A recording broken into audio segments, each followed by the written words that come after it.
So I went to the barbershop and he charged me 80 bucks. I don't think it's worth it. How the f is it 80 bucks to cut a taper and a lineup, bro? And he put in enhancements. I never asked for that. Bro, these barbers. These barbers, man.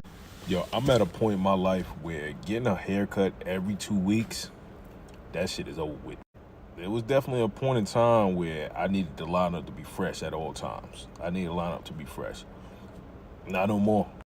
If you look through my videos, I'm scruffy most of the time. You know what I'm saying? I'm married, got a kid, I'm chilling. I'm good. In your single days, you had to be fresh because you don't know who you was going to run into. You know what I'm saying? What shorty you might run into, anything like that. And it was cheaper. Now, I'm married and chill. I'm good. And then imagine spending $50 every 2 weeks for a cut. Man, that's not going to happen, dog. Nah, haircuts has gotten too expensive. Me, I'll go like once a month unless I got something happening and then I need a cut in between. But other than that, I go like once a month because it used to be like a haircut and a shape up and shit like that. Nah, that's been over with for a couple years now. I'll throw this do-rag on real quick, lay this bitch down, and shade this off real quick and shake myself up. I'm good to go. I'm not. Nah, hell nah. It ain't worth it. It ain't worth it when at that point in my life right now. All I do is go to work and go home anyway. So I'm good. Every time I walk into a barbershop, the price tag feels like a small fortune. In a country where the cost of living is already a daily battle, the simple act of getting a haircut has become a luxury. The rise in barber fees driven by rent, inflation, and a shifting business model is squeezing both customers and barbers alike. This isn't just about a haircut, it's a symptom of a larger economic squeeze that's hitting everyday Americans. I think it's crazy to complain that another man charges too much for anything. I'll never look at another man, like that's the most hated shit ever. To look at another man and be like, you make too much. Or you charge too much. Like when was that ever okay to do? Go to school for 1,800 hours or 1,500 hours, or learn a skill on YouTube and pay yourself 6 figures. Like that doesn't sit right with some people. Oh, you charge too much. No, you just don't like what you make. You know what I'm saying? And if I were you or the people who complaining, we're gonna create your own skill set and we're gonna create more income for yourself. Any type of licensed professional looking for a chair for rent in the Las Vegas area, 7 minutes from the strip, please give me a call, jump in my DM or something. I got $100 booth rent. $100, get at me. What's the most money you paying for a haircut? $30. Now, if it's a house call, probably 100. Nah, 150. I feel like the premium now with barbers, I feel like they be overkill. Ain't no way I'm getting a regular low taper, a regular fade, and the cut $50. What are we doing? When I was in Miami, you paid, say, celebrity barber. I'm like, all right. I done seen a couple rappers or whatever he done cut. So yeah, man, you know, I'm like that. First of all, fam, if you really cutting hair, and everybody know this, man, if you really how you supposed to be with the clippers, man, you ain't pulling out no black spray. I see you go like this and the compressor wake up, I don't even need you to cut me, boss. After I get the cut, he ready to pull out the black spray. I said, oh nah, boss, I don't use that. He said, I bet, man, you done. I said, man, I appreciate your time, so I'm gonna tip you a little extra, man. How much it is? You know, it's just $300. In fact, I said, huh? It's just $300. I ain't gonna lie, fam. You gotta get that. What, 300? And you was just finna pull out the black spray? If I end up talking them down to 150, my homeboy say, I don't need a cut no more.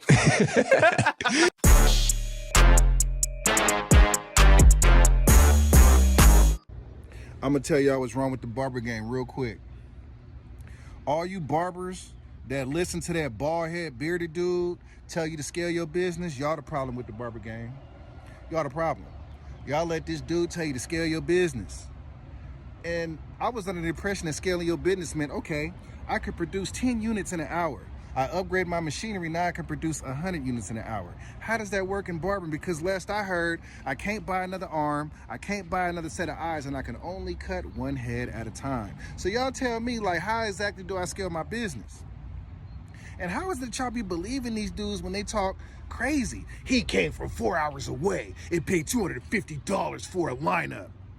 Like, y'all ain't see no Square, y'all ain't see no Squire, y'all ain't see no Intuit receipts, y'all ain't see no books, y'all ain't see nothing, y'all just believe him? Is y'all that goofy?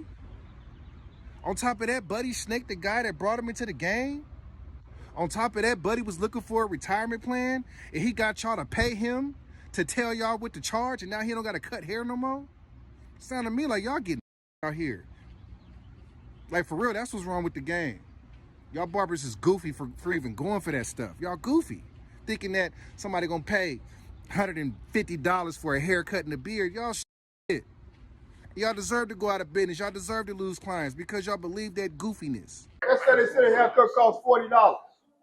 And the guy get in your chair, he expected to pay $40. Or you personally. Hey, yo, listen, y'all. This is a good one for y'all. You work in the shop, and the shop owner has a sign suggesting how much the haircut should cost, right?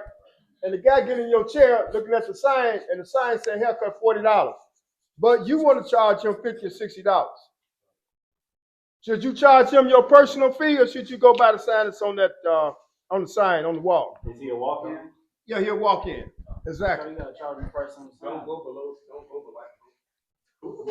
No, let's. Go below the price of the sign. But you can't go over it either, though, like that. So once you like, what you just said was good. If he's a walk-in, any walk-ins has to get charged that price.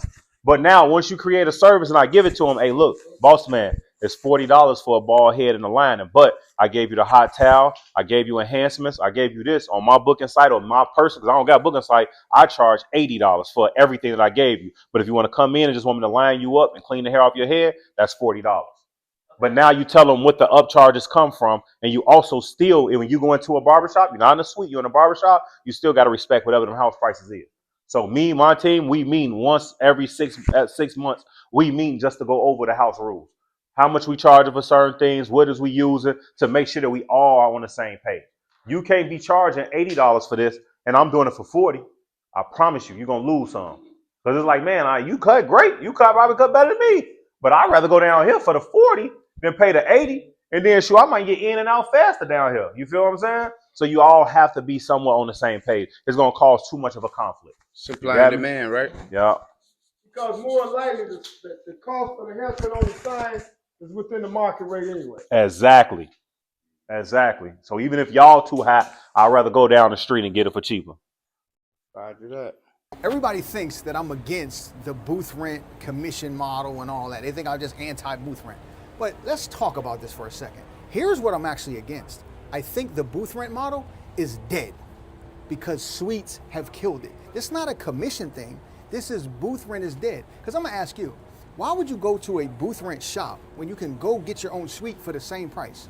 You control the vibe, you control the cleanliness, you control the paint colors, the design, you control your entire schedule as far as like when you want to come in, when you don't want to come in, with no pressure from the owner.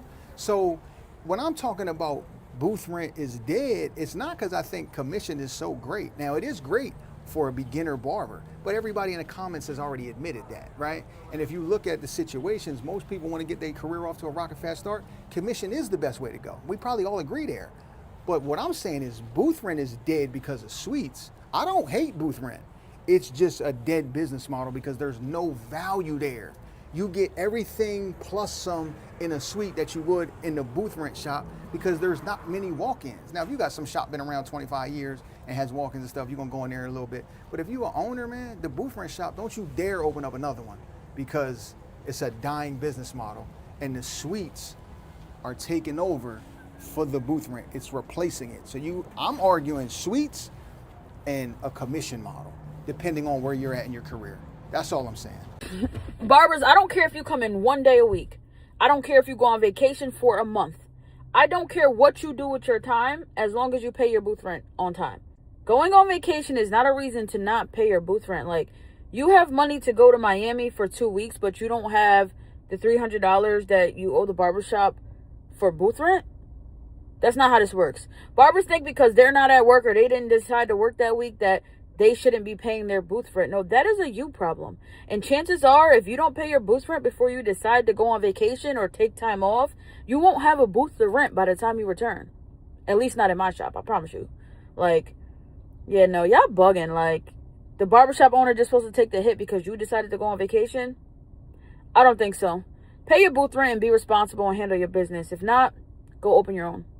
The pattern is clear. Rising rents, a commission-heavy model, and unchecked inflation are driving up haircut prices to the point where many can't afford a simple trim. Barbers who once thrived on walk-ins now struggle to cover booth rent, while owners push higher fees to stay afloat. This isn't a niche issue, it's a systemic failure that hurts both sides of the table.